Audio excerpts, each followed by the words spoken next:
Look, if you walk through life ignorant to your own darkness, you're always going to hit a ceiling in life because you will unconsciously self-sabotage yourself. You may be the smartest man walking the earth, you may be the most skilled man walking this earth, but you will carry an amount of guilt and shame that will not allow you to step into your blessings until you face what you have done in the past. I truly believe there's no man walking this earth that has truly clean hands. The reason you can't reach higher levels of confidence and motivation is because you haven't truly become aware of how much corruption you've done to yourself or maybe even others. Part of life is being born into hell, where you lose yourself to your own demons, and there will be stages in your life where you will lose yourself to those demons. The men and women who become enlightened, they had to overcome their demons. So anyone who says they've reached enlightenment but has never sinned, well, you have never gone into the actual pits of hell. You have not been tempted by God or the devil. Enlightenment is about bringing everything in the dark into the light. So if you deny ever sinning, if you deny losing yourself to demons, then you're pretending. You're pretending to be stronger than you really are. You're pretending to be smarter than you really are, and that's what's holding you back. You can't lie to yourself and not admit that you've lost yourself to anger, lost yourself to jealousy and envy, or all of the 7 sins. We're all capable of falling into the lower pits of human nature, and it's only those who admit that they're in those lower aspects of the human nature that learn how to climb out of them for good.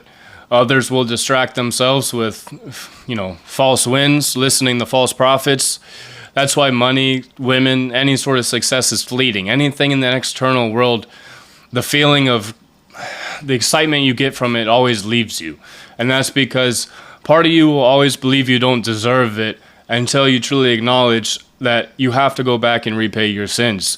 What gave me true confidence and motivation is when I realized that no state of pain I was in really mattered, because God could always put me into a worse state of pain and maybe I deserved it. That I have to repay my sins to God, to pretty much repay for the times I was ignorant, to the times I was blind, and for the times where I knew I was blind, but I kept choosing to be blind.